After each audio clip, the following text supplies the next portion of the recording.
And here we go. We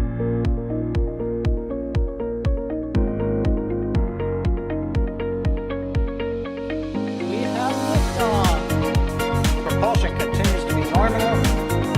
RCPA chamber pressure looks good. Traveling up. Roger, roll, Atlantis. Water towers fly! Yes! Tango down to nominal. Fighting downside at speed off. Bring in SC off. Off. It's orange! 145! Oh my god! Oh my god! Decollage. What is it? Put that in the big bag, Eagle. 343 unfolds to go. Indeed. We rise together, back to the moon and beyond. If the methane will be igniting in the flare, correct? Yikes. You bet. We don't need any more of these.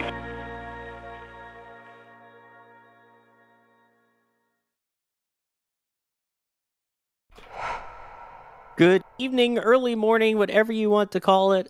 I am Sawyer Rosenstein, not one of the two people you see on screen, but one of the voices here with NSF as we get ready to discuss the landing attempt for Firefly Aerospace's Blue Ghost mission with cooperation from NASA's CLPS program. We are about an hour away from the estimated touchdown of Firefly's Blue Ghost Mission 1 onto the surface of the moon. I am, of course, not alone for this Ghost Riders in the Sky landing. Joining me tonight is Adrian. How's it going, Adrian? Doing absolutely fantastic. I mean, this is exciting. I wish them the best of luck today, because as we have experienced in the past, landing on the moon is not trivial. So this will be a very exciting hour that we are about to experience. Exciting is an understatement. That is the landing target, Mare Crisium. And someone else's name that's a little easier to pronounce is Ryan Weber, who's joining us. Ryan, how's it going? It's going pretty good, Sawyer. Yeah, a landing on the moon, or doesn't happen often, and we have a lot more opportunities coming up here. I'm really excited to see. I'm hoping for the best as always here. I really hope we see a moon landing. It's gonna be so cool, as always. That is what we are hoping for. We have Jay Keegan behind the scenes, pushing the buttons, pulling the levers, and bringing all of the non-NASA views to you that we have. And we will have a surprise, awesome behind-the-scenes video feed as well from Adam, who is actually there for the landing near their mission control. So lots of cool stuff happening. I was about to say, like, there next to Firefly, not there. We have not yet a field crew on the moon. That is standing by. I will say, when Adam said he's on site, I went, wait. I had to think for a minute. I'm like, wait a minute, on site at the landing? No, that wouldn't make sense. What? In the control facilities there, where Firefly is preparing for this landing. So while we're getting started here, Adrian, can you kind of walk us through what the plan is, what we can expect tonight and about an hour from now? Oh, absolutely. I mean, this is the attempt to perform a soft touchdown on the moon. It's very good that we have in the background there actually a picture how it should look. The next hour, you can see right now, Blue Ghost is still at a velocity of 5,897 kilometers an hour. That needs to be zero the moment the above ground level also is zero. Basically, that will be the sequence of the events. They will perform multiple burns, slowing themselves down more and more.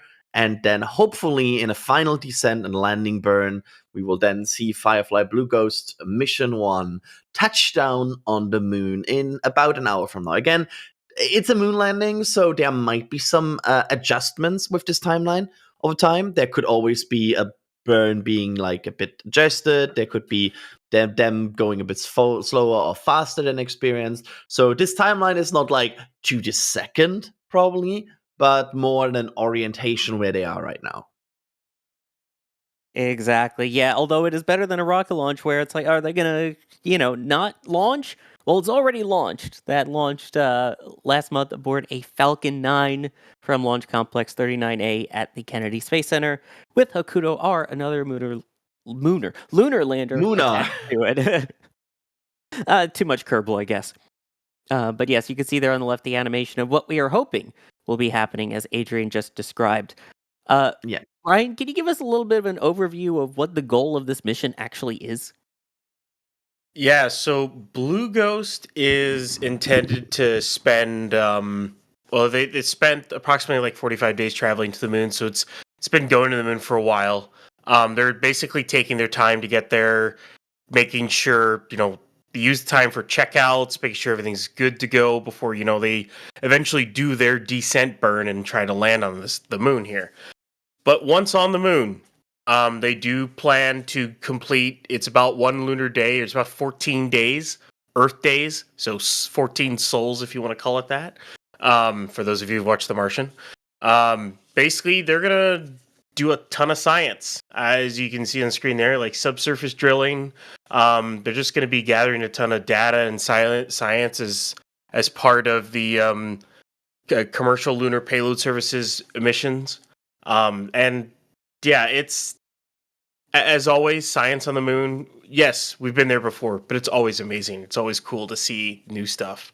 You always learn new things, And absolutely, we also have tons of available measurements and tons of available science technologies that were not available the last time humanity went to the moon. We, for example, have a regolith adherence and a characterization that will be performed, which will help to understand how regolith sticks to different materials exposed to the moon. There is reflector tests that will test how to target a laser on Earth to precisely measure the distance between Earth and the moon. So we get the actual distance from Earth to moon even more accurate. There is some imagers that will capture different images of Earth as well, and also flow particles of the sun measurements. So there's all kinds of things that we have learned over time as humanity to measure and to perform as a science experiment that we can now perform here on the moon. It's every time you go there, science has also advanced. Yeah, things are definitely more advanced from when the lunar lander from the Apollo program was less powerful than a pocket calculator, to the amount of calculating power that is in this is mind-blowing now. Absolutely. Computing power certainly has helped spaceflight. And in fact, that's actually one of the tests that is on board this mission too, is involving computers. One of the hardest things for getting electronics of any kind into space is the fact that you're dealing with radiation. It's not as bad if you have the protection of the Earth's atmosphere, but when you're out at the moon, where there is essentially no atmosphere, radiation is a lot stronger out there. So they are trying out different radiation hardening techniques for their computers to make sure that for longer duration missions out that far away, that you can actually radiation harden your equipment. Yeah, The recently. name- Oh, go ahead, Darren. I was gonna say the name is so cool. It's called Rad PC. Is one of the things that's on it from Montana State University. Is one of the payloads. It's a good name. I'll just It's say quite that. rad. Name. Yeah. It's very rad. I recently got some numbers about that, at least about lunar orbit versus LEO, and the exposure to radiation, at least to humans, is about 6 times as high if you're around the moon versus if you're on ISS orbit. So that is quite a significant change that we have not measured in detail yet, as we have over years with the ISS. It's so cool. And again, this is why all of these missions are so important. Of why are we sending all these landers to the moon and everything? This is to prepare for humanity's return so that we have computers that are ready. We know about materials that won't adhere with all the regolith, which if you've heard from any of the Apollo astronauts, I almost had talked to any of the Apollo astronauts, which Sawyer Flex I have. That regolith is very sharp. It hurts to breathe in. So the less of it that you carry into the spacecraft on your spacesuit, the better. And a reminder, Absolutely.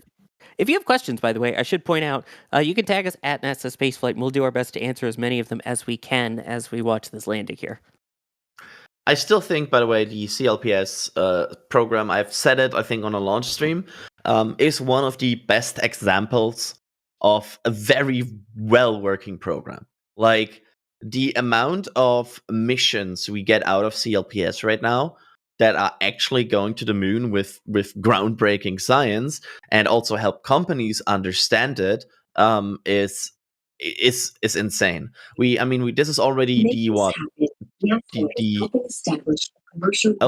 I think we're getting a bit of a hot mic there. Yeah, it sounds like Alexa is trying to explain what the Commercial Lunar Payload Services is, which, Adrian, if you could explain what CLPS is. Yeah, of course, the Commercial Lunar Payload Services is kind of like a commercial arm of the Artemis program. It's helped to perform lunar science to support the Artemis. It's kind of like the science pathfinder. That's how I view it. And we are already seeing so many missions coming out of this. We of course had the Peregrine mission. We had IM-1. We now have Blue Ghost. We have IM-2, which is also en route. And then we also have things like Griffin. We have another iSpace mission, another Blue Ghost, another IM-4. There's so many planned that are going there over the next few months and years. And again, we right now have 3 lunar landers as humanity on the way to the moon with Blue Ghost, with IM-2, and also with Hakuto R. So, I mean, that sounds like a first. And hopefully that will be another one operating on the surface in a short while here. Absolutely. And I stand corrected, that was not an Alexa, that was Adam, who was actually, again, there. So that is sound from the source. Again, not on the moon, at Firefly's location. Americo, thank you for becoming a Pad Rat member. Danger Noodle, someone I know from another streamer. Thank you for becoming a Launch Director member, one of the highest levels of support that we have here at NSF. So greatly appreciated. You can check out the pre and post show for the Flame Trench, all the members' Discord 4Ks, all the awesome behind the scenes stuff, and get your name at the end of the Flame Trench, NSF Lives, and everything like that. So, wow. Thank you, Danger Noodle. Bork away. BC, thank you for becoming a Red Team member. Rocket Prophet, thank you for becoming a Pad Rat member. The Space Pope coming in to say, bless this landing. Chromatic, thank you for gifting a Red Team membership. RC Horseman, thank you for gifting 10 Red Team memberships. Blackhawk New Zealand, thank you for gifting 5 Red Team memberships. Mats, thank you for gifting 5 Red Team memberships. And Rocket Prophet with the $20 super chat saying, USA back on the moon, won't that be awesome? Yes, it will. Very awesome. Let's see. One of the questions here involves someone saying, did they all take the lens cap off? For those who don't know, that's a different mission that had that issue. But what happened the last time we had a private lunar lander try and land there, Ryan? I'm trying to remember the last one. I'm trying to remember my timeline. That was IM-1, right? I think it was IM-1 was the last one we had. And well, it kind of tipped over, or it didn't exactly land the way it's supposed to. It landed in one piece, but it didn't exactly land the way it was supposed to. We're definitely hoping for a much better outcome this time, obviously. But yeah, it's hard to try to remember in my head all of them because we have so many lunar landers now. You know, it's like going back to the 60s with the amount of missions that are getting launched towards the moon. So yeah. So Adrian, what is the what are they using then for the landing on this one? Do we know what the system is? That's a good question. So I know there are some visual, study units that they used before to scout the landing. This is very a step-by-step operation. So they also already got imagery of the landing location.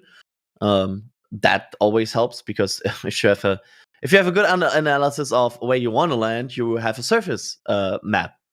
And having a surface map, of course, helps to then hopefully go as planned. Let's word it like that. I'm not 100% sure if we know like the exact, but they will probably use a combination of visual, as always, but then also laser and lidar analysis to bring them down. Yeah, the spacecraft is equipped with 2 vision navigation cameras. So that has 4-meter landing precision. That's about 13 feet without even having to use GPS. And that is from Firefly on that. So no GPS needed, although there is a GPS-related experiment on board this one, which is called the Lunar GNSS Receiver Experiment, or LUGR, which is kind of based on GPS, and basically seeing if they can extend the reach of those GPS signals, and if so, could they actually discern GPS signals at lunar distances? Could you use GPS on Earth to basically figure out where you are on the moon? Crazy Absolutely. stuff. Awesome stuff. They also have, I think, other things that are very cool about this. They have imagery available of 360 degrees around in HD of the lander. I think these are actually live views from Adam. Yes, from this is a live view. So all of that you saw there with the webcast, this is what it looks like behind the scenes as people anxiously wait and watch as we hope for that landing. And there's a good look at the room with everybody there. Outdoor area, it appears. This is their watch party, I think is what this is, to Oh. watch it. So, yeah. I love that people is working on. Oh, that's probably media. I was like, oh, are there like Firefly employees working while this is happening? No, it's a little media quarter there, it appears. But that is everyone anxiously waiting for the landing about 45 minutes from now. Getting closer. Absolutely, and it's I cannot even start to describe how these people are feeling right now. Like this is such a cool project, and again, we have seen it on the past few missions. Landing on the moon can be hard. Very true. And there is a look at the control room as well. So awesome stuff here. Love the jackets. It's Now- not easy. Yeah, those jackets are really cool. It's not easy to land on another celestial body. It's not. You know, it's kind of complicated to do. It's always the problem that you're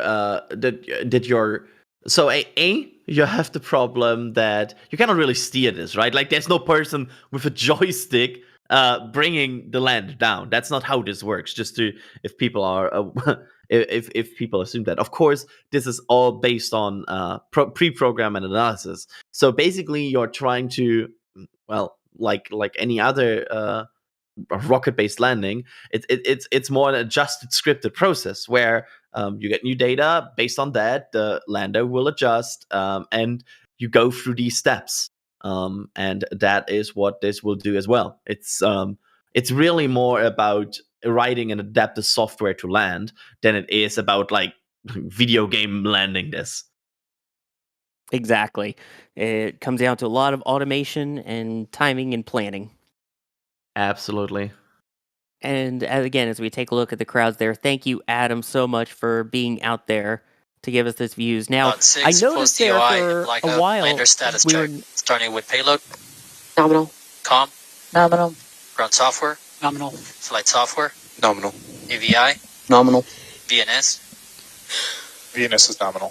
GNC, Nominal. FIDO, Wait 3. copy, prop, Standby. copy, TCS, Nominal. systems, Holding. copy, FC, Nominal. copy, holding for FIDO and prop. All right, we heard some of those call outs right there. So teams actually are a little bit ahead in terms of gearing up to attempt. They performed the descent orbit insertion. The DOI took place on the far side of the moon. During Flight DOI... is nominal. Copy. All right, we're hearing... And to answer the question someone had earlier, are they in a comms blackout right now? If so, when will it come back before landing? Well, Booster 4, the answer is now. As they were just describing, they sent the command for it to do the burn. That happens on the far side where they're out of communication. Fantastic news. So we came out of that So there was a 20-minute communication blackout there. That's why all the data was frozen on the top left of the screen. It has resumed, and that means that they are getting the data back, and everyone there sounds like they are go so far. So that is what we want to hear. 7.5 minutes until we start our slew from Suntrack to VNC Vector. This slew will orient the vehicle from pointing at the sun to pointing along the anti-velocity vector, and this will be one of 3 remaining slews of the mission. The second slew will occur when we switch our ephemeris to use the navigation filter solution. This is expected to take about 10 seconds, which means that we may in our live telemetry data rates. The third and final slew will occur about 6 minutes before ignition, and this will take us from pointing along the anti-velocity vector to pointing along the final descent vector in preparation for the braking burn.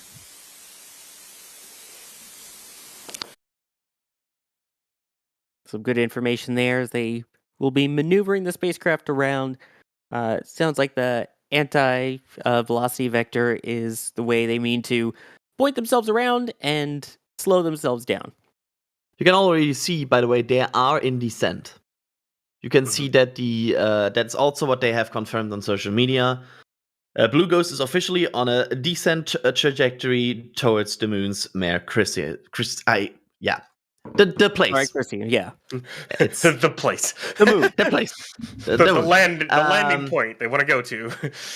Absolutely. And they are now descending. You can see it also on the telemetry on the left. They are now going down step by step. That's what we want to see. That's what we like to see. And hopefully, again, we'll see that touchdown shortly. I hope we get some, I don't expect live views. I will not, we also got confirmation of a good deorbit burn. Nice. That is the one we were just talking about around the far side. Preparing for that official, as mentioned, deorbit, the commitment essentially to land here. Which, for that landing, Johnny wants to know, Ryan, what fuel does the lander use? Tiered fuel. This the main engine. I actually remember off the top of my head what it uses off the top of my head. MMH, Mon 3, and helium. So yeah, hypercolic. Yep. Good. So that means what's that?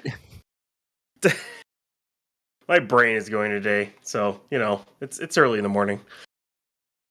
But yeah, it's an easy storable propulsion that has been used. Well, not that it's not the first time that it's used for all kinds of long duration mission, because the one advantage you have of hypergolics is they're kind of easy to store.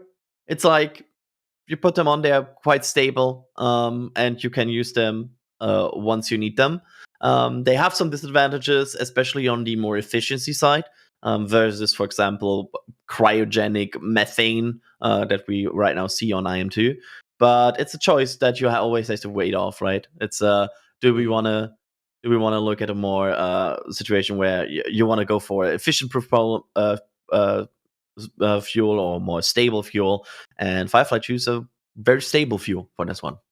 Yes, so that is they have 1,000 kilograms total on board of monomethyl hydrazine, mixed oxides of nitrogen, which is usually dinitrogen tetroxide or dinitrogen dioxide, one of those, as well as helium. So those are the 3 propellants on board, stored in 6 different tanks. I've written this combination too much in my life because I write a lot of China articles for NSF, and every single article you write, you have to write the combination of unsymmetrical dimethyl hydrazine and I'm now blanking, nitrogen tetroxide. So it's always this combination. Yeah. It's very tried and true. It's also very caustic and poisonous, which is why it's better for out in space and away from people. Yeah, like why China uses it. Yeah, don't breathe it in. It's usually quite poisonous. Yeah. There's a reason why things were always a little bit tense anytime Shell came back. I'm having to purge those systems and clean it up. So yeah, it's a very, very easy fuel to use. because it's easily storable, it just ignites on contact, and you get instantaneous thrust out of it.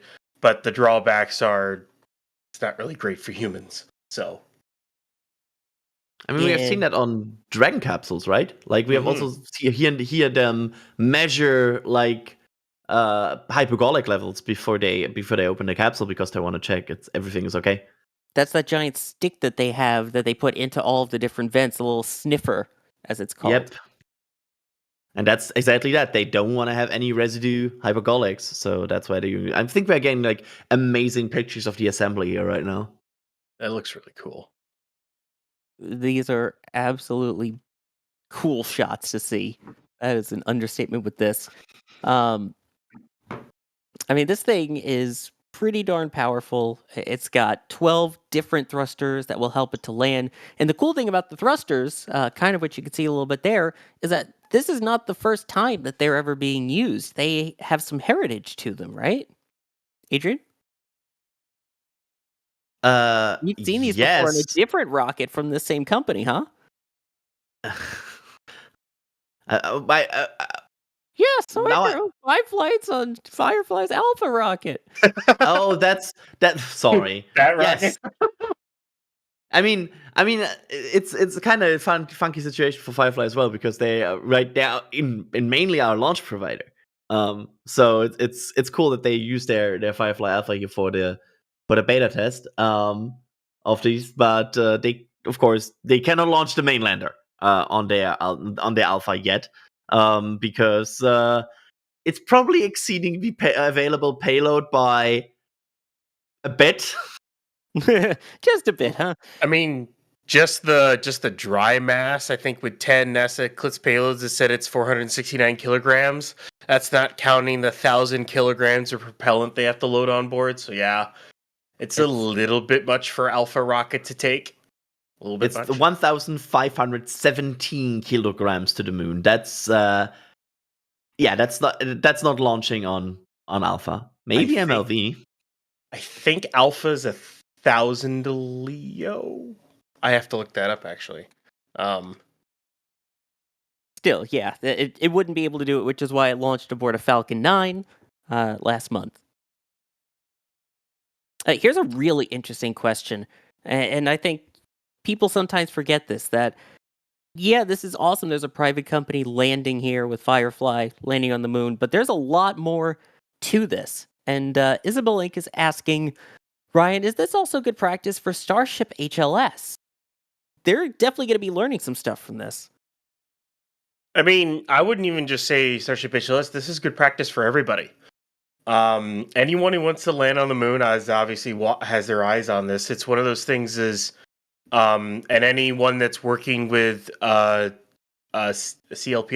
the Commercial Lunar Services, basically, it's a learning process for everyone on how to learn how to land on the moon. Yes, I know we've done it before, but granted, it was a while ago, and we haven't used the newer technology that we have to make it easier or whatnot. And you it takes adjustments and stuff like that. But especially with Starship HLS, when you're propulsively landing on the moon, which you have to propulsively land, it'll kick up a lot of regolith, and it kind of helps show what an interaction an engine will have.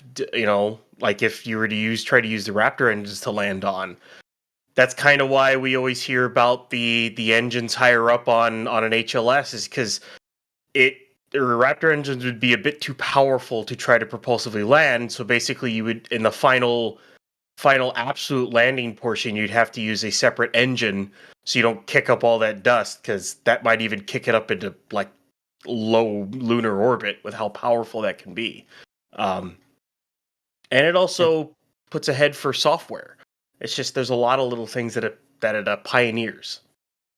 I mean, I can just highlight several payloads here that will help for future landing. So you have Scalps 1.1, the stereo camera for lunar plume surface studies, which aims to capture video and still images of the area under the lander during the engine, like when the engine plume first disturbs the lunar surface, and it will also help to create photogrammetry imagery that will be helping to reconstruct changing surfaces during landing.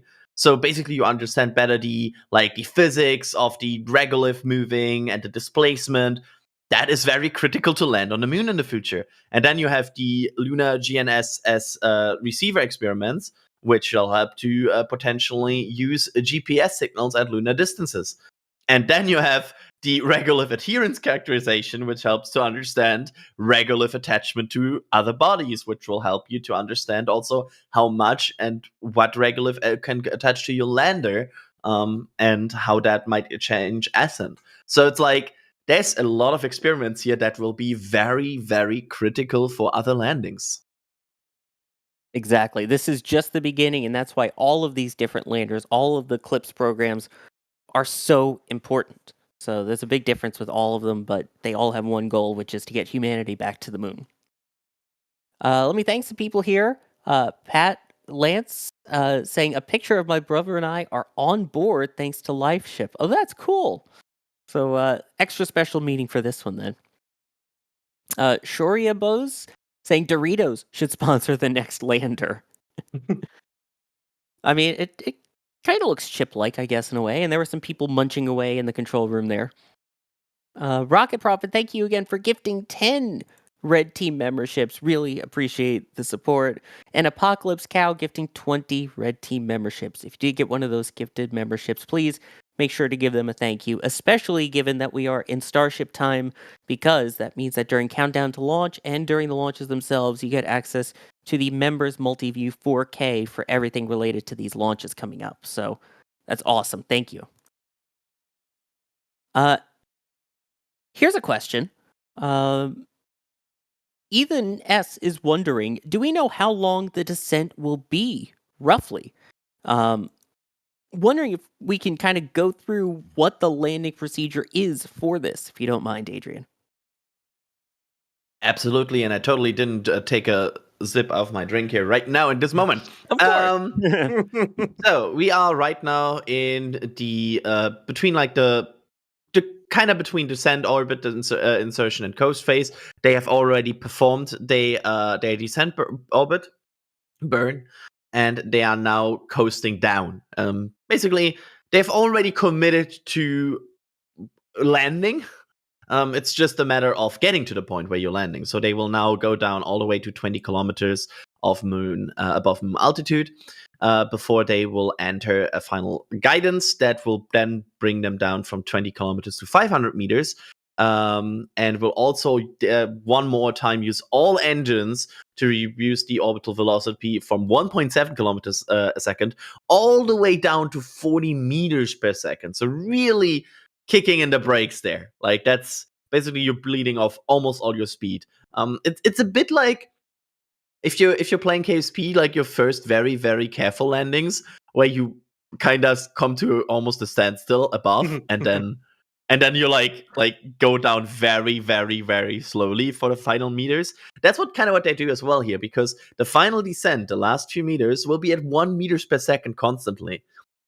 And they will only use the RCS pulse there a bit to control the descent. It's kind of interesting. And then they hopefully have a touchdown at L0 when they will hope that the crash course and the landing legs will be able to signal that they are on the ground. And as soon as these legs stabilize, there will be contact sensors. It will be like confirming contact on the moon, and that will shut down all engines. Like basically the moment they confirm shutdown, it just comes to a hard stop. And that is what we are hoping will happen. And of course, times may vary slightly. Part of it is also the fact that the onboard navigation cameras are also keeping an eye not only on distance from the ground, but also for potential obstacles. So if needed, it can do some maneuvering to try and avoid landing on giant boulders.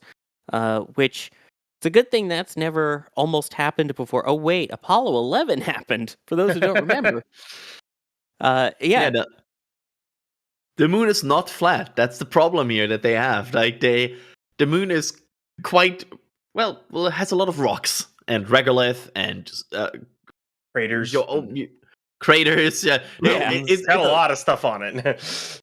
If you kind of want to build the area hard to land, you would probably build the moon. Yeah. Not a lot of For those who don't planes. remember, on Apollo 11, they were using the automated system to kind of guide it, and then Neil Armstrong looked out the window and saw a giant boulder field, so took control of the lunar lander. They got down dangerously low on fuel, but they did make it. So that's happened. Now a lot of it, though, is the automated ability to correct for those as opposed to someone with a controller firing the thrusters. Yeah, nobody on this lander that can fire thrusters manually. By the way, I see a bunch of people asking, when Moonbase Live? No NSF cameras on this lander. No, unfortunately not. But not yet. Not yet. Not Yes, yet. Not yet. Never say never, but not yet. Yeah, we all know DOS. Yes. But I mean, this thing is equipped, by the way, for those who don't know, to send back HD pictures and video. This has a giant antenna on it. Honestly, that's one of the most exciting things for me for the future of moon exploration, because of course, while we talked about science advancement since the last time we really put a lot of effort on the moon, camera technology also drastically improved. So I'm looking forward to getting higher and higher resolution pictures from the moon. Yeah, it's got a giant X-band antenna to transmit between 8 and 12 gigahertz. So, yeah, it can transmit a decent amount of information back. In HD, nonetheless. Yes. Woohoo! So, in terms of the mission itself, though, how long are we expecting this thing to go on the surface, Ryan? We're expecting it to be, it's got a 14 Sol mission, so 14 Earth days. And then it's expected to go into night, lunar night. And obviously, well, you're only going to last that long not going to last incredibly long in night with solar panels and batteries. You'll last as long as your batteries last. But it's at least 14 days of just, scientific findings and everything like that.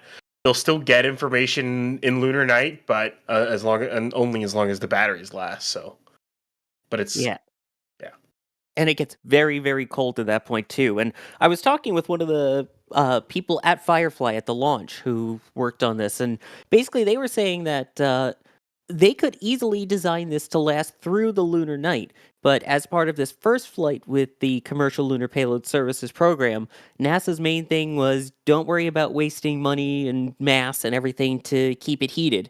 Let's get as much science on it as we can and overload the science. They did say, though, that on future missions, on the upcoming Blue Ghost missions, potentially Blue Ghost 3, I believe it was, that they would want to add a heater on it to prolong the life and be able to do longer experiments even into the lunar night. So good question. So cool. It really is. Speaking of cool, Aravel is asking, does this specific lander have a name like Athena for IM-2? Ryan, what's the mission name for this one? Ghost Riders in the Sky. Oh, I love that. It's good. It's good. Ghost Rider is always a cool name. I mean, whether you're Maverick or whether you Marvel or whatever, Ghost Rider is always a cool name. And for those of you who got the references. That I don't know if we know the exact answer to, but do we know why this whole program is called Blue Ghost? Sausage wants to know. Give me a second. I was about to say I don't know if I remember why it's called Blue Ghost. I'm trying to look through all my notes here and rack my brain. I don't even know the exact answer to that one. Yeah, I only have on my... So I'm actually using a ring binder for these kind of missions, and it only has name Blue Ghost. There's no, trivia attached to it. Yeah, that's a great question, of which... I'll look. Let me look. Because of the way it is. I'm sorry we don't have a better answer for you. We're looking it up, though, Sausage, if you can find anything publicly there. And a reminder again, if you have those questions, tag us at NASASpaceflight, and we will do our best to answer as many of them as we can. Billy Day is a good question here. with all of these increased traffic to the moon, Adrian, why is there no comm satellites? No GPS or comm satellites around the moon. Wouldn't that make things easier? I mean, that is increasing comms capabilities is a how to word this politely. It's an ongoing demand by the science community to have more to have more comms capability both in lunar orbit and beyond. Honestly, there's of course always the sometimes these landers bring their own relay. Sometimes they use the DTE. It's always a question of what you have available. I'm not even sure. Like this will probably use the Deep Space Network, right? I believe so. But it's honestly it's the answer. Why do we not have like a giant constellation of GPS and comsats around the moon? We should. Fairly soon. I kind of don't want to have any blackout periods for a potential moon base. So yeah, yeah, that's a good point. like maybe like a ring of starlings around the equator or something. What? I mean, Lunar Starlink would be pretty awesome. I would be Lunar Link. Lunar Link, yes. Lunar Link. Yeah, like honestly, that would probably work. Like you have some sort of relay. Relay technology is something we got down. It's just of the matter of somebody needs to put their money to that project. Who wants to do it? Who volunteers? Yeah, like can we like crowdfund? Everybody gives $1 and we get a lunar relay. Is that a plan here now? Let's go with it. Why not? Cool. Here's a question. In terms of where this is actually landing, where on the moon is the landing site for this? Ryan, you want to take that one? I am trying to. Of course, now I got to remember how to pronounce the name. That's always the Latin. Well, I know it's Mare. I know Mare means ocean. Sea. Yeah, Yeah, It means sea. It means sea in technically Italian Latin. I was trying to remember because I remember Mare Nostrum from in my head. Oh, but Mare Crisium it's a 500 kilometer wide basin. It's visible from Earth even. I don't remember it. I don't remember the exact like reference location on the moon itself, but you can definitely see it from Earth. It's towards the northeastern part of the lunar surface, which, in case you're wondering, Mare Crisium means the Sea of Crises. Yeah, like I just saw the translation. I was like, oh, that why it's why you want to use the Latin name. Exactly. Like, yeah, let's go with the Latin name for one. It's what an odd selection to land in. Well, I guess if you're a space geek and you're going through a midlife crisis, you don't have to call that. Just say, I'm at my Mare Crisium.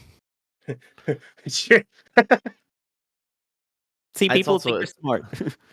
I think it's also a reference in Warhammer 40k as the place where the Sumner Citadel is based. But hey.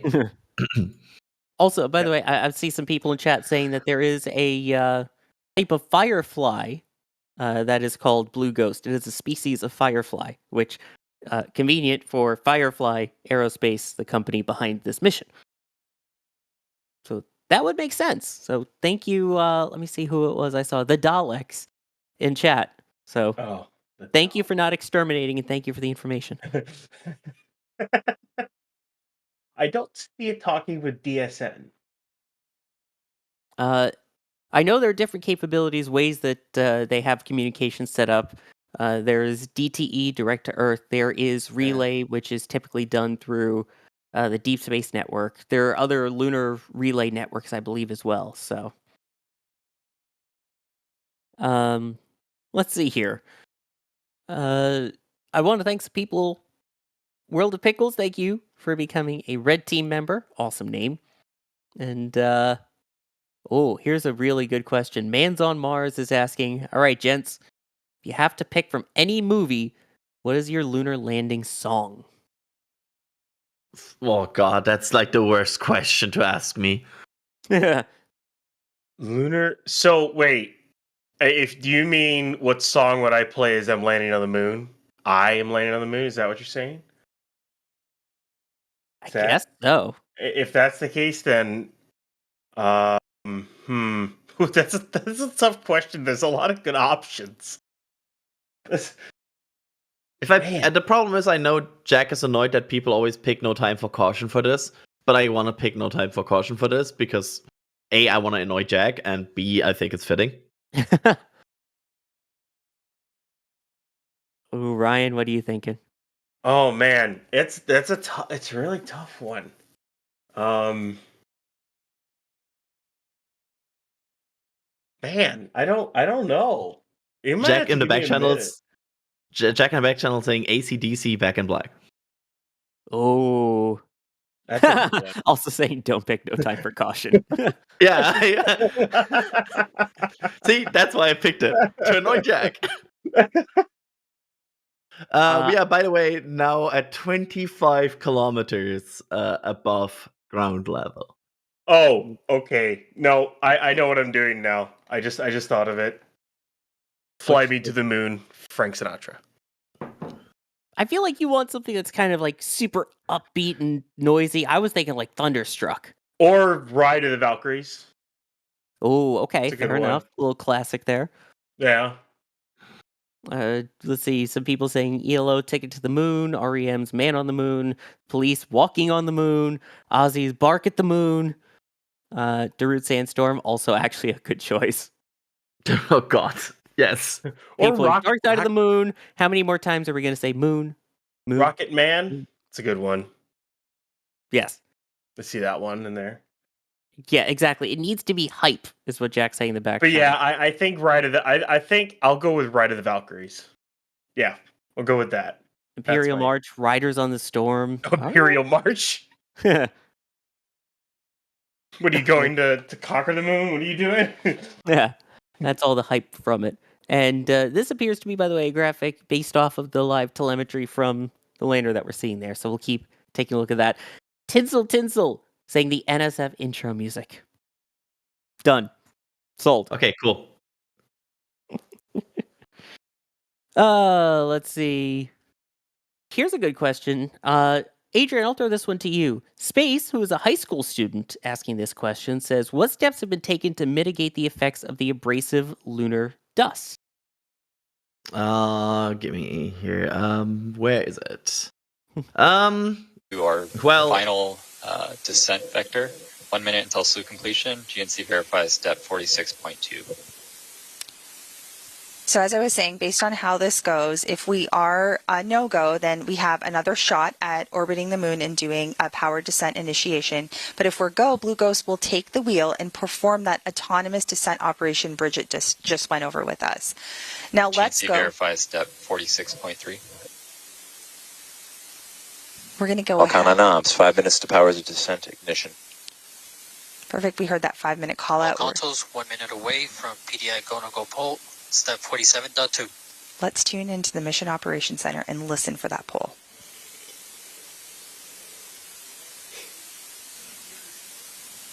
The go-no-go poll for that final landing. So what y'all are seeing on the screen here are those positions in the Mission Operations Center, and we'll see those light up as they give their go or no-go commands.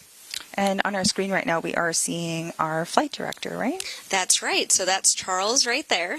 He's our flight director for this mission. Falcon on ops. Slew is complete. GNC verifies step 46.4.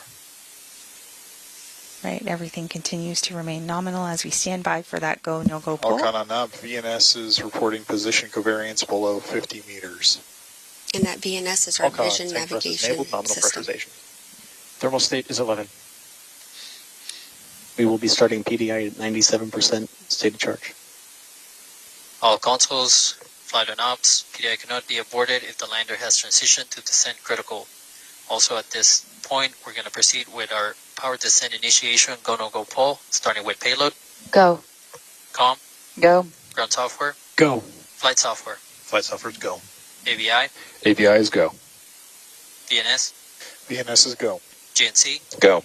FIDO. Go. Prop. Go. TCS. Go. Systems. Go. C. Go. FC. Go. All And y'all- consoles Blue Ghost lander is a go for power descent initiation. And y'all heard it from Falcon on Charles? ops. 3 minutes remaining until power descent initiation. There we go. That's what we wanted to hear.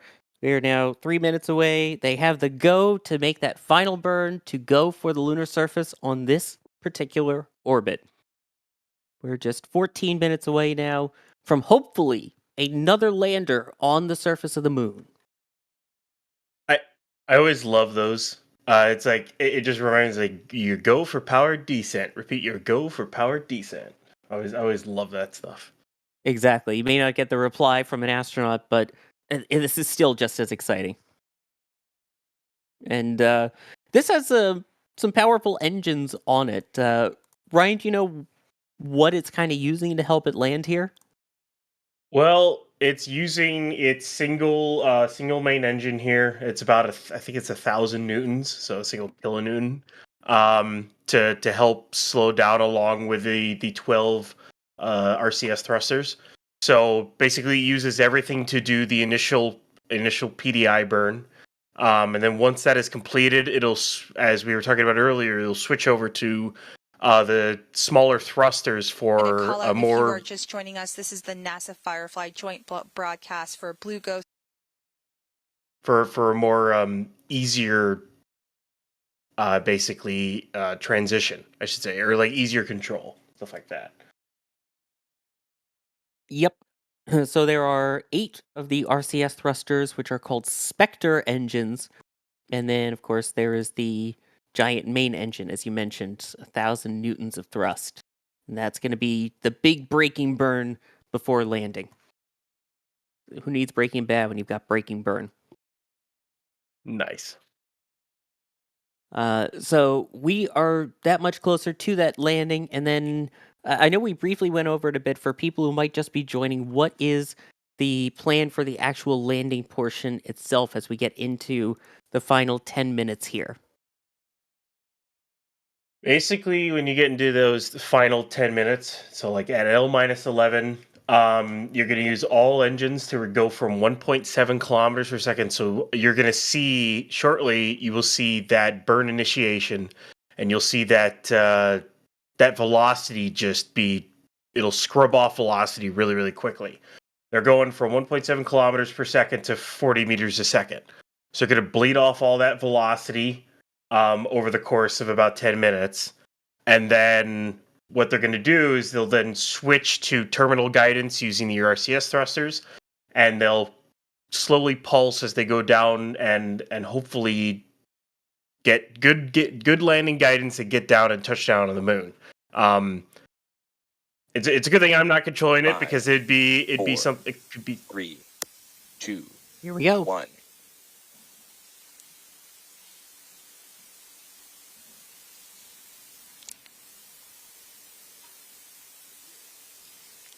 So the lander is performing that 9-minute power descent initiation using all of its engines to reduce.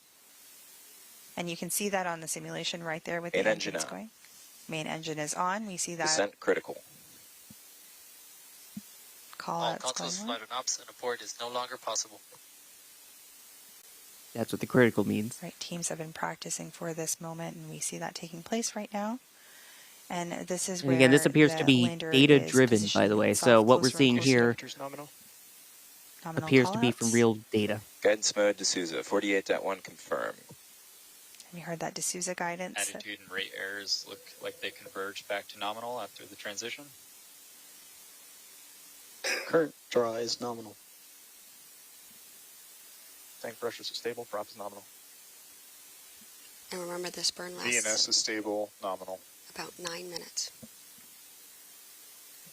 Navigation filter is well behaved. We love when things are well behaved. Exactly. Yes, we do. I like that. We just heard the call. That comm is stable as well. So far, everything's sounding good. Go Blue Ghost. It's during this burn where we were going Falcon and ops, 9 minutes remaining to pitch over, 455 kilometers south of the target, 16 kilometers above it. We're reducing our velocity down to 40 meters per second in this burn. And so on that gauge, what you'll be looking for is about 144 kilometers per hour. And just as folks are tuning in right now, our PDI is actually that braking burn. Exactly. So we're continuing to slow our speed down and bring the vehicle from a horizontal configuration or horizontal orbit into a we're pitching over the lander into a vertical configuration. Exactly. All of our RCS engines are firing at a mid to high throttle here in the anti-velocity direction to slow us down. We're shedding all of that horizontal velocity like you're saying. And you're hearing the NASA and Firefly feed in addition 8 to minutes myself, remaining Sawyer to pitch Rosenstein, over, Ryan Weber. 370 kilometers south of the target, 17 kilometers up. So 1 minute completed And of Adrian that Bile. 9 minute braking burn. Attitude and rate errors remain nominal. Falcon and ops, VNS is passing over a shadow. And so what you guys see on the screen here is that graph taking us through all of the different phases into landing. We are in that power descent initiation. VNS is past the shadow and returning to lower covariance. Trying to get the reading of where it was as it Energy passed over a temperature shadow. rise nominally.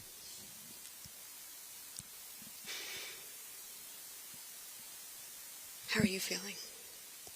Excited, nervous, Ryan, how are you anxious. feeling? Lots of I feelings. I right kind now. of agree with what they're 290 saying. kilometers Excited, south, 16 kilometers nervous, up. anxious. It kind of describes, I guess, how just about everyone is right now. It's one of those times. Falcon ops, verify 48.2 when ready. We'll go. 7.5 minutes until touchdown. So we are seeing our various folks in the Mission Operations Center that are continuing to follow along during this braking burn called Power Descent Initiation, or PDI. All operations continue. Engines trimming out, target achievable, 48.2 confirm. Batteries at 92%. In the And front this will left of take the it room all the way there, down where the to camera's minus pointing, 100 you're seconds, going by to the see way. that's 100% of those teammates with us from ASI and Space NG. So you're seeing folks from ASI, GNC1, GNC2, FIDO. You got Space NG with Vision Navigation Systems. 6 minutes remaining until pitch over, 222 kilometers south, 15 kilometers up. All right, we can hear that number. VNS That's is what we were just crossing talking over about. the final ridge as we enter the Mare Crisium. We're getting closer and closer to our landing site, Mare Crisium. Sea of Crises, Mare northeast Crisium, part the of landing site moon, for this mission. on the side that faces us here on Earth. Now there is a NASA console position Feeling as pressure well. and temperature are inbound. That's right. They're on the opposite side And of it's the worth room, pointing out probably in that the for corner this, the for camera now, we can't will see just right be here. getting the data, by the way, And that's to conduct which is all in this of animation. the 10 NASA has payload said surface that they are operations over reserving the the course of bandwidth the for all of next the critical 14 descent Earth data days or that they're 1 lunar receiving, day. rather than using it for live video. But there is video And I recording. think that's fair, Navigation right? That is filter looks Vera. nominal, and Star Tracker is still in lock. So she's sitting in our payload seat. So Lots of good is, information. she's been phenomenal. Lots of on good this Powers news. nominal. and she's been with all of the payloads since the beginning. I remember interviewing her for our podcast, and Yep. she Again, using she star was tracking to phenomenal. lock She in, knows these partially in payloads like addition the to back of her using 5 hand, minutes. and 2 different Pitch over, 140 kilometers south, 13 kilometers up. so far as they're 2 tracking different cameras the to look health down of at the lunar surface, track where it is, get that precision landing location, avoid any obstacles. There are 2 vision navigation cameras. They don't use GPS.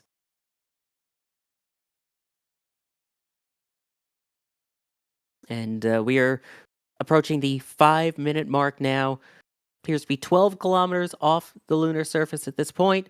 All of the engines still firing, as Ryan was starting to mention right as the descent was happening. This is that big descent burn. It's known as the They D'Souza guidance. There's some backup rooms upstairs too for And secondary. this will take them all the way down to 500 meters above the lunar surface. At 110 kilometers 100 south, seconds to 10 go, kilometers up. that'll be the terminal guidance before landing. So we got a little bit of time before that, but not much.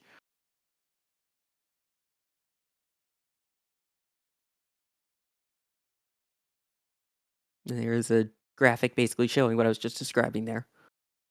I think having all these varying backgrounds really helps you in your current work. So it's really impressive to see this team coming together. And not only... And again, you'll be hearing us mixed with the NASA feed, mixed with the callouts from Firefly and the teams there. Already bled off almost 4,000 kilometers an hour, so they're making good time here. Generating solutions again. That's 7 kilometers from the surface. Just an hour ago, it was 100 Falcon kilometers up. ops, 3 minutes remaining until pitch over. 67 kilometers south, 7 kilometers up. And that's Getting the closer and downrange closer distance to from that the lunar landing zone. surface. Attitude Like and to body hear weight error nominal. is still nominal. Like we were saying before, Fireflies, we don't sit still in one position, one role too long, and so we do for sure have a lot of cross-functional teams here. Yes, there in we case you have our don't know, flight nominal director means back. everything is good, everything is as planned. Just about 3 minutes to go until scheduled touchdown. First, it will do a pitch over maneuver to finish slowing itself down. Final burn as it enters that terminal guidance before softly touching down on the surface of the moon, northeastern port, and a part of it in a crater Variance in below Mare 25 Crisium. meters.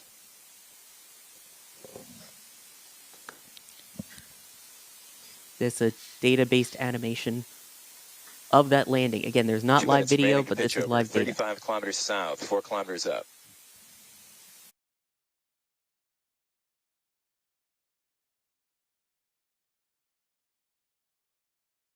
They are 100 really seconds. slamming the brakes here at the last second. Exactly. It is going to be a quick slowdown after that once we get into that final landing guidance. 8.3 when ready. That was Charles. So once it hits terminal guidance, that big giant Do you know center what engine you see in seats the missing, animation what will shut subsystem? down. What are we missing? And will just be RCS thruster Flight pulses. laser rangefinder has measurements. That's finding their EMS distance. reports position covariance at 10 meters. 1 minute remaining until pitch over. 13 kilometers south, 2 kilometers up. That's at less than 2 kilometers Actually, above the adding surface that of the moon. mechanisms and structures seat Power in is nominal. right after landing. Less than 800 kilometers an hour. Alex Kaplan is our engineer there, and he's designed all 3 mechanisms on board the lander that he helped also build and test. Those subsystems become 90 seconds. much more prominent after landing, so we'll see him come in later. So we do see that graphic come up we talked about a little later with the lander footpad, so our contact legs will turn. EMS position covariance below 5 meters. 30 seconds remaining to pitch over. 4 kilometers south, 900 meters up. So those will turn blue once we've confirmed some level of contact. And So we'll again, continue to what- track waiting for as those we green get lights to turn closer blue. and closer to the lunar surface over the course of the completion of this PDI. All right, next up again will be that main engine shutting down. RCS You can thrusters see will the pulse, graphic and that on will be the screen final descent. demonstrating that Under a kilometer. Blue Ghost is getting into that vertical configuration and doing that pitch over as expected. Fan engine off. Terminal guidance. As just mentioned, 500 meters up. this is it. Battery's at 87%. Terminal guidance. All right, Last from steps. here on out, it is just going to 90 be those seconds. thruster 400 engines. meters. Now, just as a reminder, those Spectra engines that we see firing right now on our GNC and screen, VNS flight on out, certified 49.2 when ready. they are doing those pulses. VNS is in 50 relative. kilometers an hour. That's it. Much slower. 260 meters up. First redirect occurred, 98 meters from original target. 1 They're minute about remaining 100 in meters flight. off their original target, but that's okay, as long as it's flat. The vehicle is converged on its commanded descent profile. All right, so we are in that autonomous phase that you had described to us. She is Computers ready have control of everything and at this has been point. preparing for this. Using those navigation We're cameras, going to hear a lot of make their call final outs here adjustments. about vision navigation solutions, laser Seconds remaining in rangefinder, terminal. 100 meters up. And let's also just systems. Navigation filter is still healthy. Second hazard avoidance occurred 5 meters from previous target. For the last 30 seconds, we're 50 just going to meters up. listen in. 30 seconds remaining in flight.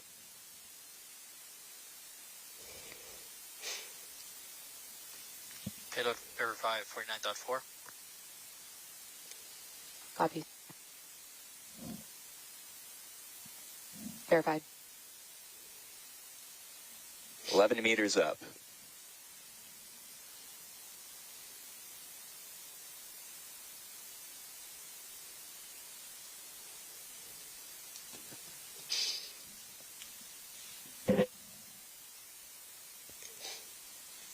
Contact lights.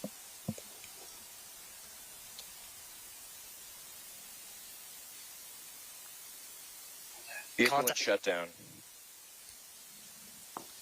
3 contact sensors tripped. Engine shutdown confirmed. 3 of those 4 contact sensors are blue, which means 3 of the 4 are activated. IMU reports lunar gravity and it is stable.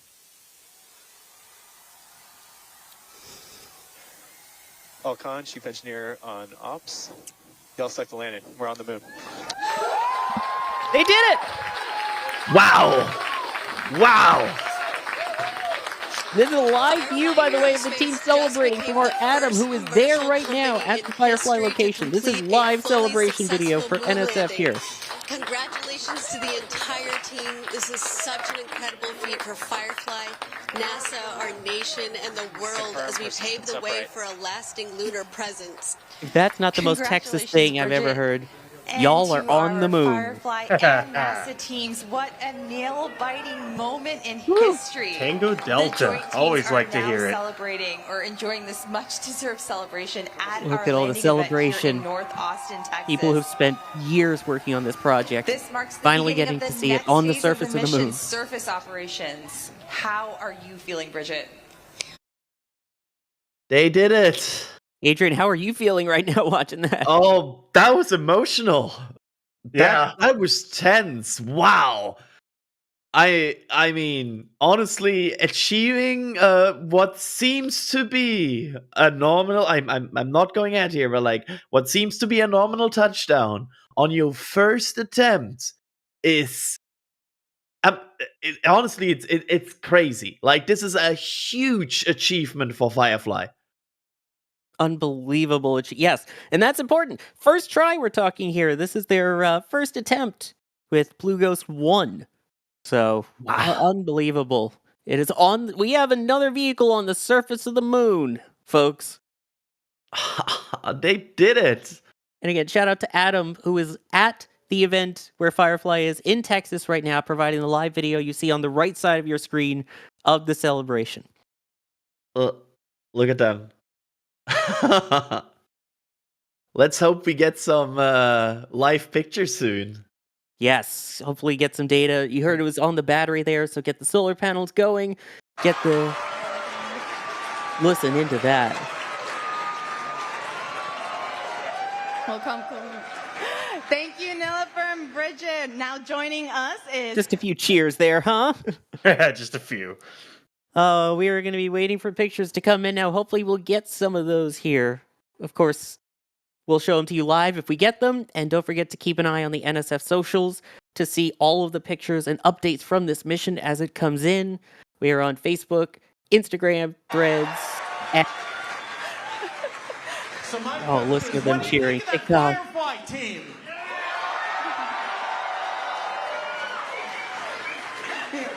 I believe that's Nikki Fox there in the middle. Time. I mean, And the what big a NASA huge scientist there. Or excuse me, Maryland. congratulations to everyone. Now, Nikki, can you tell us a little bit more about why this landing location was chosen and why, Blue Ghost is on the near side compared to when some other landing sites are chosen for other of our Eclipse flights? Yeah, absolutely. We choose. I'm sorry, I'm just so excited right now. But we choose our landing sites very carefully. Our Eclipse landers will go to the South Pole, to the near side, to the far side. This one in this really perfect location. We want to study the geological features on the moon. We want to study the interaction with the solar wind. We want to just learn more about the regolith. We want to be able to prepare for our future astronauts to go and keep them safe. And so we chose the science instruments perfectly to go to this incredible place on the moon.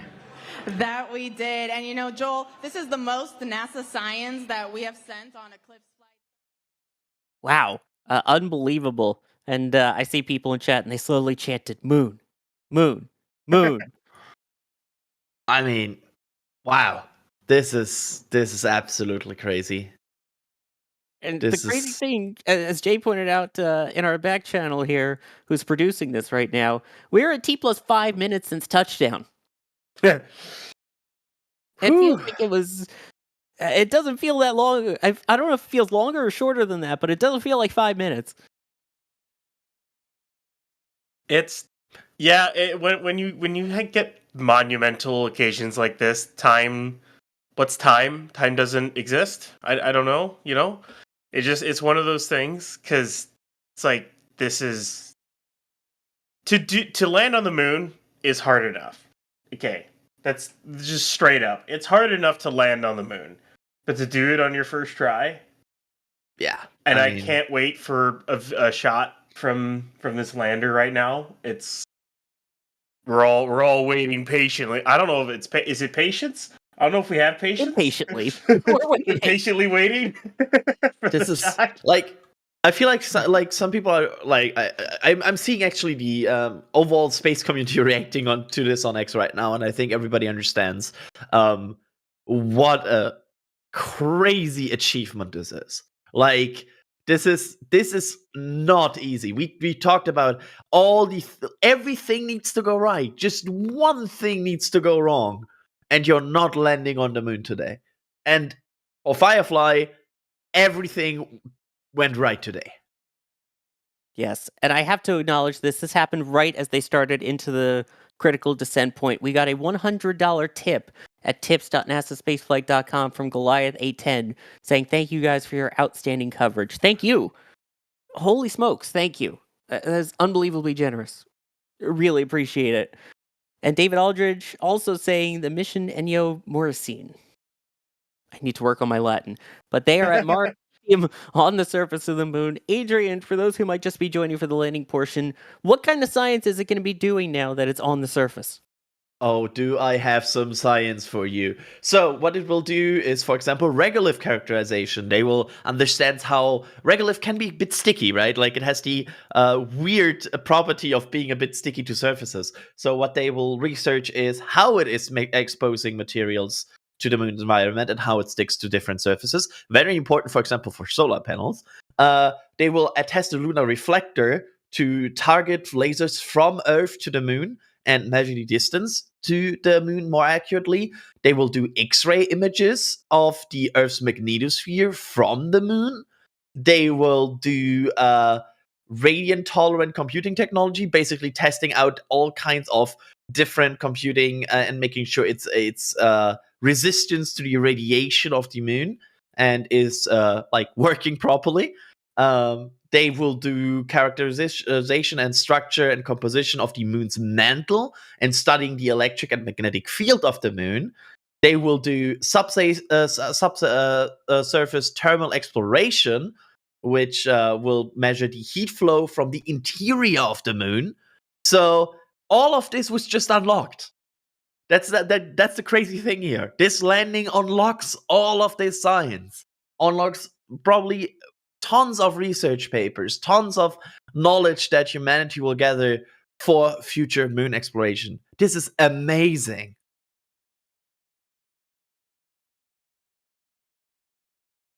I'm like this is actually quite an emotional. And again, I see people here who are like, oh, where are the live pictures? It's not that trivial to live stream from the moon. We will get pictures in time. I'm 100% sure we'll also probably get some video in time. It will just take a bit longer. Give Firefly a bit of a moment here. Oh yeah. But I hope we get it. I hope we get a full video from the PDI to landing. And again, even from the coast to landing, please. For those who don't know, the official reason, by the way, that there was no landing video, according to NASA, was the fact that all of the bandwidth was being used to send and receive the critical data during the landing phase so that we actually could get data back and forth. Now that it's on the surface, we will hopefully get those pictures soon. And here is a post from Firefly with an update on that image part there. Most important, you see on the bottom, stand by for the first image expected in 30 minutes. That's just 20 minutes now, Sawyer. Just 20 minutes now. Yes, the official tweet there. We have confirmed Blue Ghost stuck the landing. Firefly just became the first commercial company in history to achieve a fully successful moon landing. This small step on the moon represents a giant leap in commercial exploration. Congrats to the entire Firefly team, our mission partners, and our NASA customers for this incredible feat that paves the way for future missions to the moon and Mars. Unbelievable. So stay tuned. Photos coming soon. We will get that first picture, and hopefully we will all get to celebrate it together here. This is just the... Oh, sorry, go ahead. Go ahead, Ryan. No, go ahead, Ryan. Okay, I was going to say, and this is just tip of the iceberg. This is just the first one. We got more coming. Yeah, absolutely. This is the beginning of 14 days of science. Yeah. And the first nominal landing of a CLPS lander, right? Yeah. The first completely upright one, at least, yeah. Yeah, at least the upright one. Well, nominal landing. I mean, yeah. I mean, I am one was like half nominal. It landed, but kind of landed, right? It kind of tipped over on its side. That's the whole thing. It didn't last its full mission. It didn't get the full bit of power. So that's why this is the first fully successful private lunar landing mission here for the U.S. And 4 more days until IM2. Right? Like you're like moon? You like moon? There will be more moon. There's more moon. Yes, this is one of one so far. There are 2 more, but we're batting 100% so far. So let's see if the other 2 can do the same, of which, as you mentioned, we have the just launched IM2, which launched Wednesday of this past week, set to land later this week. And then in May, we have Hakuto R, which launched aboard the same Falcon 9 as the lander here that just landed, and that is Hakuto R Mission 2. More moon, more better. I have to say... Go ahead, Ren. I believe in IM2. I believe it. They had that tip over in that first one, but, you learn a lot of lessons. I think we're going to get a 2 for 2 here. I firmly believe we're going to get a 2 for 2 by the end of the week. I firmly believe it. Yeah. It's, absolutely, I mean, honestly, this is emotional. Like, this feels absolutely crazy. Seeing so many people working on this cheer, like, the moment it was confirmed is, I can understand. Like, we got emotional and we not even built this thing.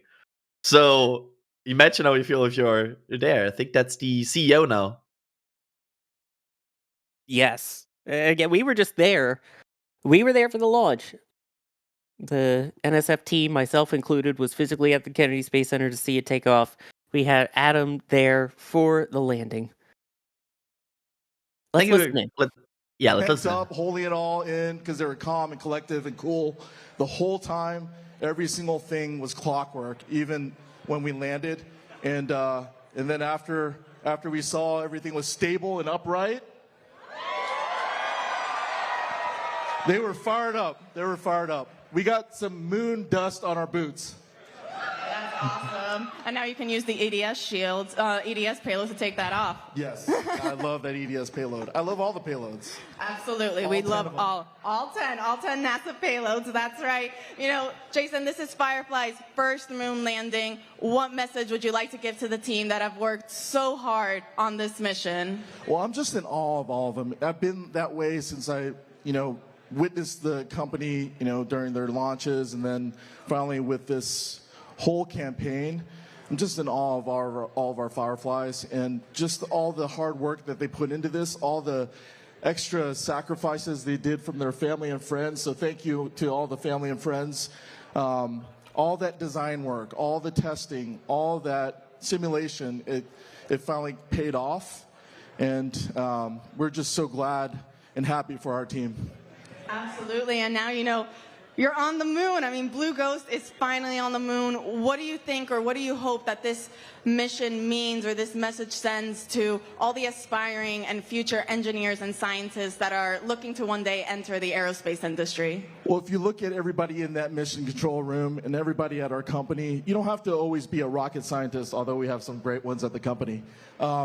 We have people from all walks of life. And in that control room, people that started off with music careers or seamstress or welders, they're all from all kinds of careers, and they just landed on the moon. So, we hope this inspires the next generation of kids and STEM, K through 12, because, have them dream big. You never know where you're going to land. We just landed on the moon. So we hope that the Fireflies today inspired a whole generation. That's right. There's space for everyone in space. That's right. Especially Texas. It was discussed earlier, Firefly not only develops lunar landers, but you guys also build and launch rockets. Can you tell us a little bit more about what else is in store for the Firefly team? Well, right after this, we're going to get ready for our first launch of the year. We're going to launch our 1-ton rocket called Alpha. It's America's rocket, and we're going to launch Lockheed Martin's LM-400. It's their mid-class satellite. It's a beast. And we're just honored to launch that satellite. And we're going to launch multiple times this year, things like Victus Haze for True Anomaly.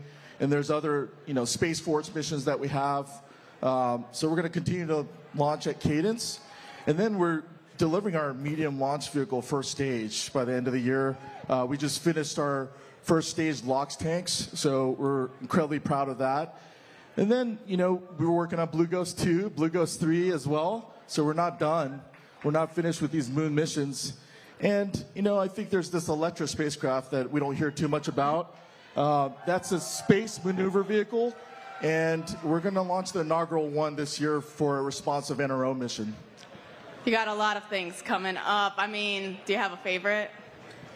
My favorite is always the next one. The next launch, the next lunar lander, the next one. Very well put. I know we're all very much looking forward to that. Jason, thank you so much. I mean, everyone here is so excited. Can we get another cheer from the crowd?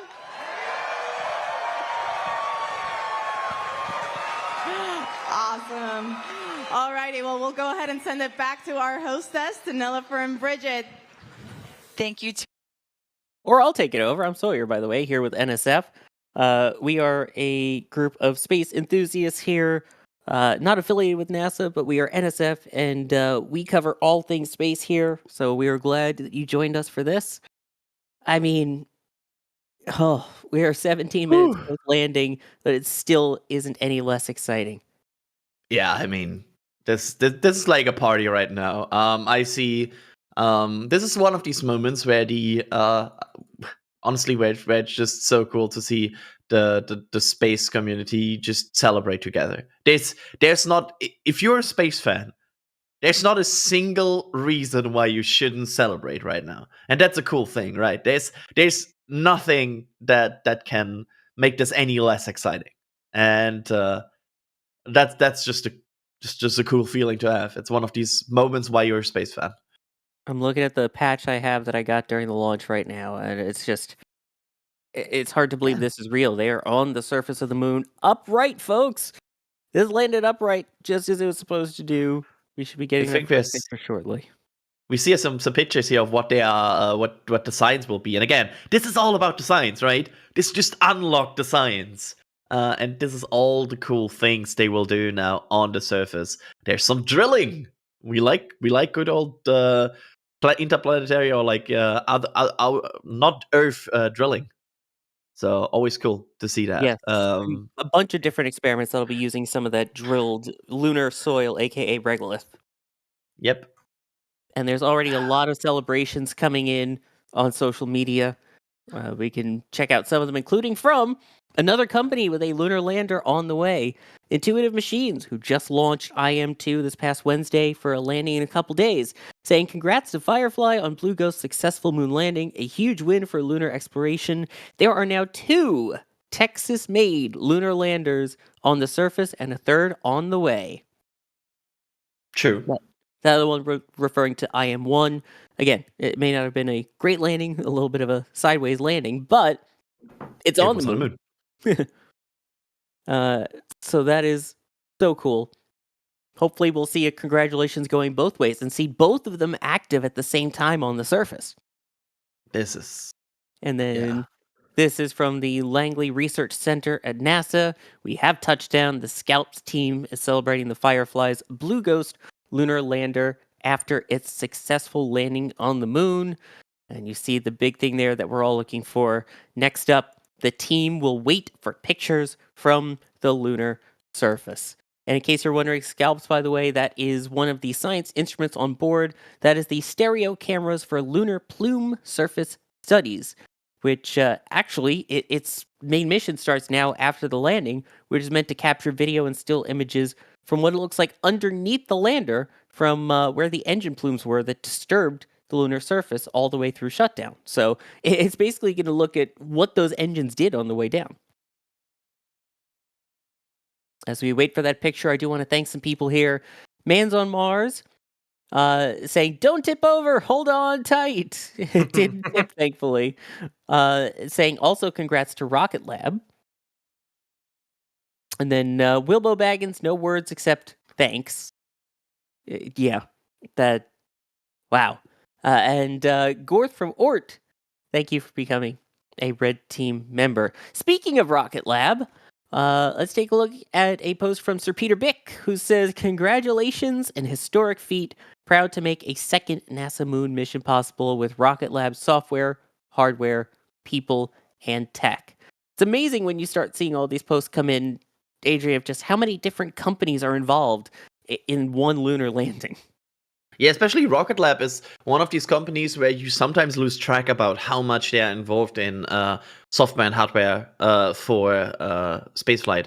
They're becoming more of this multi-purpose space company than they are just a launch provider. So I honestly, at this point, it feels like every single rocket launch that has a bigger payload on it has some sort of Rocket Lab involvement in any shape or form. They're really becoming like the everything space company more and more. Exactly. And there is the official Rocket Lab tweet. Blue Ghost, moon, fist bump. Congratulations to Firefly for Blue Ghost's successful landing on the moon. We're proud to have supported Firefly's mission with Rocket Lab's Max Flight and Max Ground Data software suites, in addition to 3 high-efficiency solar panel assemblies. Yeah, I want to echo what Jay just said. My whole X timeline is just Firefly right now. There's nothing else. The time. Yep. It's really just a big party everywhere right now. I mean, this is exciting. It did it. Yeah. I mean, even if this wouldn't have gone all how well it went, there would be a place to celebrate right now. This is just I will go out of let's say there will be some cold drinks today at Firefly. I imagine that. Some one or two. Just a few, huh? Yeah, maybe even ice cubes involved. Now, I know there's some people asking, how come we only saw 3 contact lights instead of 4? We don't honestly know. It could very well be that one of the sensors just didn't work. It could be on a slight incline underneath it. At this point, we don't officially know. Yeah, it's if you imagine how a lander can land, honestly, 3 contact lights is a good thing. Like, there's if it would just be 1 or 2, that's like, it could be a bit a little bit angled. But you only get 3 if you're like at least decently even. Let's word it like that. That's a good way to put it. Yeah. The only way to know is hopefully we'll get an idea from pictures. But regardless, it is upright. Even if it's whether it's at an angle or not, it's upright. It appears to be functioning and healthy. Communicating, charging. And we should see that in less than 10 minutes, hopefully, as we await the first image from the surface of the moon from Firefly's Blue Ghost Mission 1. And what a success for the CLPS program as well. I'm a known fanboy to the CLPS program, but 1 failure so far, but 2 landings. 1 partial, like the over landing, and now 1 that seems to be fully successful. I would classify that as a very successful program. I would agree. And again, all of this is with the goal to understand the lunar surface, get as much science done as possible so that we understand it better, to send people back to the surface of the moon, to go there, to stay there, hopefully, and then eventually use it as a jumping off point to move onwards to Mars. So as much as I see people say, forget the moon, let's go to Mars. At this point, it's hard to have one without the other. Using everything that we're learning here from these lunar missions and the Commercial Lunar Payload Services program to be able to understand humanity living on another body, and then using that to move onwards to Mars. Also, I just point out the graphic from Rocket Lab that says you've arrived at your destination. We're just 5 minutes-ish away from the initial scheduled time for a first picture. Which is, I think, the moment we are right now waiting for, right? Like, we all want to see that moon picture. Yes, pics or it didn't happen. I saw someone in chat say that I have to say that I stole it from them. There's the landing replay. You could see really like the contact lights coming up all of a sudden, and then the signaling of shutdown of thrusters. It was intense. Exactly. I was just watching the contact points. I'm watching this back again, looking at the thruster side. You can see like as soon as the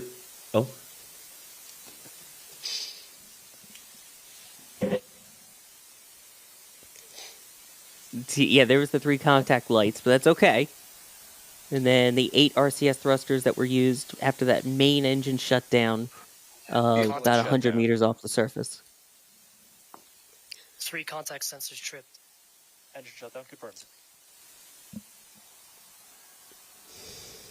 You can hear the cheer in the background. Power's nominal. The vehicle is charging. IMU reports lunar gravity, and it is stable.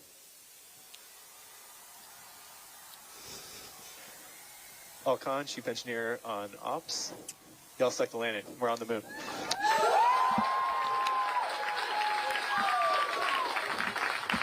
In the celebration. I still love that. Firefly Aerospace just became the first commercial company in history to complete a fully successful moon landing.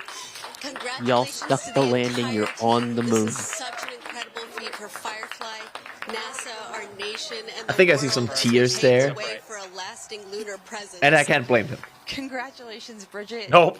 And I will never blame that. Also, so very Texas. They may be 250,000 miles away, 400,000 kilometers away, but you still got a yawl out of it. Yeah, I feel like I know we are always very picky about potential lines for the intro, but I feel like that's like at least getting close to an intro-worthy line. It's close, yeah. I mean, the final decision is, of course, with Jack always, but I feel like that's at least decently close to an intro line. I did like the one, though, earlier when they were saying that the engine is well-behaved. That was good. That was a good one, yeah. Yeah, that's one of those words. The official scientific terminology for it, yes. The engine is well-behaved. we like things well behaved. Those are good too. That also means Jack needs to work on a new intro, so chat, you know what to do. You know his socials. You see, normally I would never encourage such behavior, but then again, I have about 50 DMs still that I can't open because I know they have spider pics. So, yeah, no mercy. Yeah, no. And speaking of lunar landings, this is one from Dr. Buzz Aldrin of Apollo 11. Contact light, engine stop, which referring back to Apollo 11 there. Congratulations, Firefly Aerospace, for Blue Ghost Mission 1 successful moon landing today. It also marks a new milestone in the collaborations between NASA and private space companies as part of NASA's CLPS program. I would qualify this person as decently qualified to talk about moon landings. I would say so. I'll agree to that. He knows a thing or two. Because he's seen a thing or two. Yeah. Yeah, like he has maybe potentially done it. Maybe? Yes, Sawyer Flex. I have met him multiple times. Really? Of course, I know, shocker, right? That's not much of a shocker right there. Honestly, that's not much of a shocker. I've met the entire Apollo 11 crew, but yeah. My astronaut count is at 6. That's pretty good. Yeah, you're what, like 120? I think I'm at 109 right now, 108 or 109. I mean, mine's at 0, but I've met actors, not actual. So yeah, there's. Have you met any actors that have played astronauts? Yes. Well, okay, define astronaut. I guess define astronaut on that, because it's a lot of them are Star Trek actors. So. Okay. I've only met the crew of Artemis 2 so far, and also the German astronauts Gerst and Maurer. Yeah, I'm at 109. I just double checked, but yes, and again, as pointed out, that was a reference to the first words that were said on the moon was it was the contact light, as people are pointing out there. Yes, Jay Keegan also reporting that his count is at 0.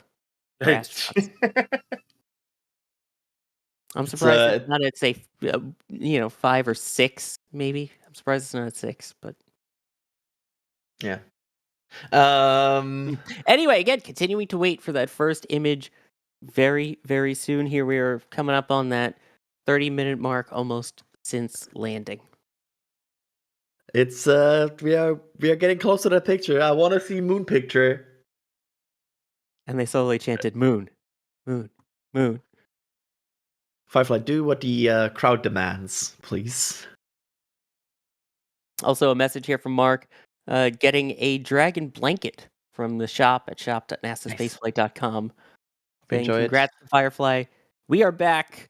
It is so much fun to see commercial operators succeed in these hard missions. Are any commercial companies other than SpaceX looking at Mars missions? I don't think so right now, Ryan. Are they? Sorry, what was that question again? I don't think there's any private companies besides SpaceX right now that have outright said we are going for a Mars landing. Kind of like a commercial Martian payload services program. Oh, hang on. We have an image. Oh, let's overanalyze this image. Let's overanalyze the image. Okay, what are we seeing here? I see craters. I see small craters there. Yeah, I think we see moon. And of course the lander and some of the foil on it. Yes.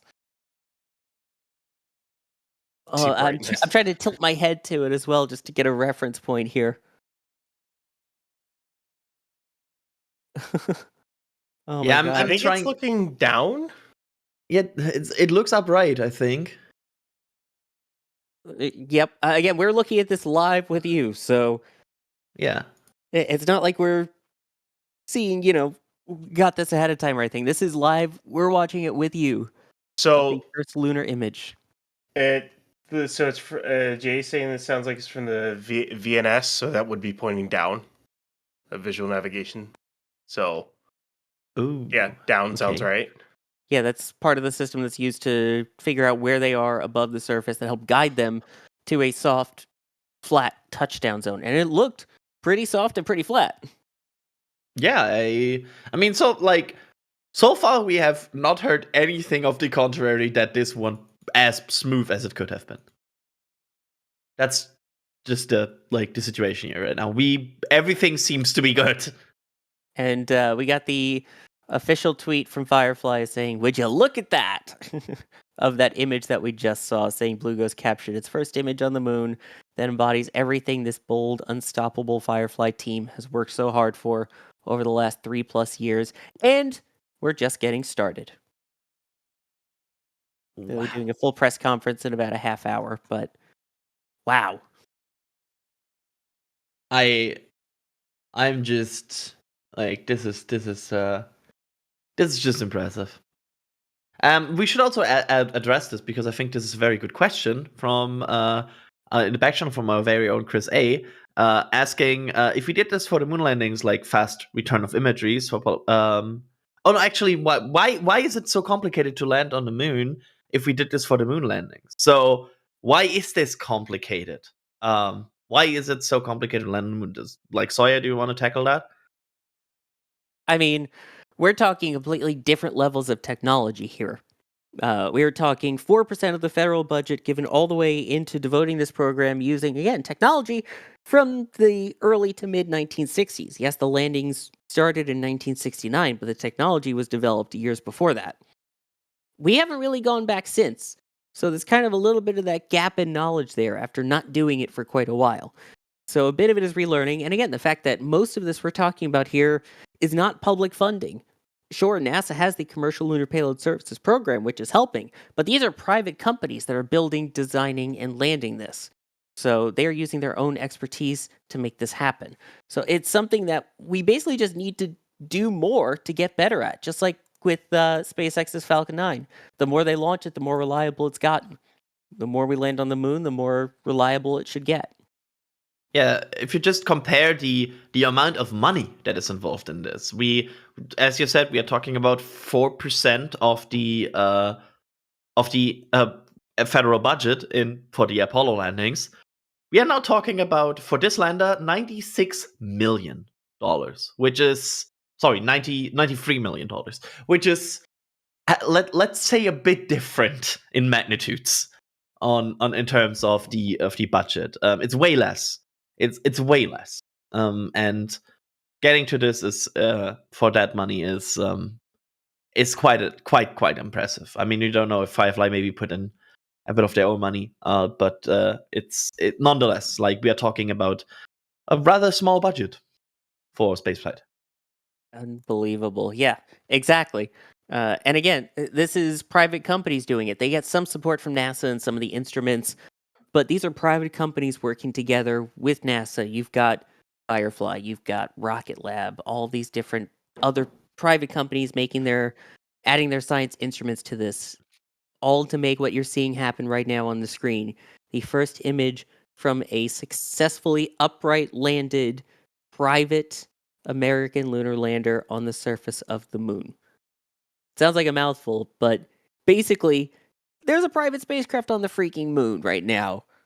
And that is just one of a couple on the way. There's another private one, IM-2, scheduled to land in a couple days from now, too. And that's going to the southern part of the moon, whereas this is kind of towards the northern portion of the lunar surface. I think that is a perfect point to end on this very poignant image of the lunar surface. Adrian, thank you so much for joining for this. Absolutely. Thanks for having me. This was certainly an emotional stream. And also, thanks for my LTE connection for taking over halfway through the stream, because apparently it's easier to get connection on the moon than on Western Germany. So thanks for that. And also, thanks for Firefly again for doing this. And make sure to keep up with all the NSF socials over the next few days, because there will be posts about this. There will be more pictures. I'm 100% sure. So I'm just saying, if you want them, there's probably links being spammed in the chat right now. Yes, definitely check out Facebook, Instagram, X/Twitter. Blue Sky, Threads, and TikTok.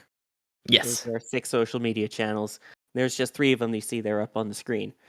Ryan, thank you for joining too. It's a pleasure to come on here and especially cover something. I mean, I'm normally on something like Starship, but it's always fun to do more stuff like this. It's a moon landing. How can you not be excited to come on and talk about it? You know, I can't wait for IM2 to land, and of course, I mean, can't wait for HLS to eventually land on the moon. I mean, to have humans back on the moon again. Just we're closer than anyone thinks. We'll put it that way. And I can't wait for it to happen.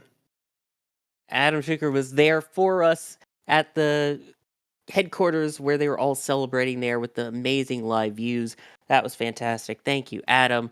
Thank you to Jay Keegan for pushing the buttons, pulling the levers, and helping bring up some of the assets and make this stream possible. Oh my gosh, look at that. And we resume tomorrow with your regularly scheduled Starship programming. As a reminder, Starship is still scheduled to launch from South Texas because Texas hasn't gotten enough space love already on this stream. As of right now, no earlier than Monday, 5:30 p.m. Central. So a lot still going on. We still hopefully have a booster rolling out, or a ship rolling out, stacking, and then the launch. Lots to come. Yep. You definitely want to follow. Make sure you're part of that, because I'm sure if you're watching this, you also are interested in Starship. I mean, we have another countdown to launch today. Quick note, the countdown to launch today will be at 3 p.m. to give a bit more space between the wrap-up of that countdown to launch and everybody need to wake up again. So it's a bit of a adjusted time. So get ready for that. And then there will be, of course, a stream for the lift. Once they will full stack, we will reveal our Flight 8 patch, which is, I want to point out, we are ready. We are waiting.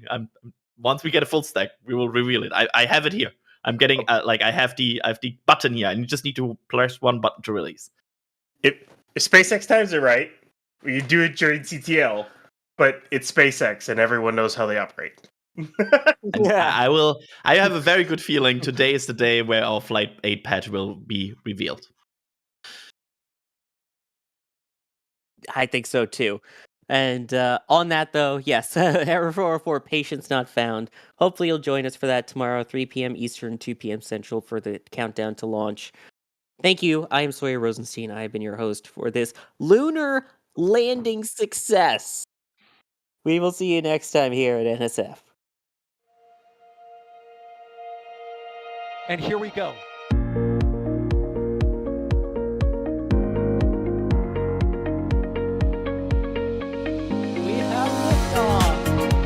Propulsion continues to be nominal. R68 chamber pressure looks good. Traveling up. Roger, with planet. Water towers, fly! Yes!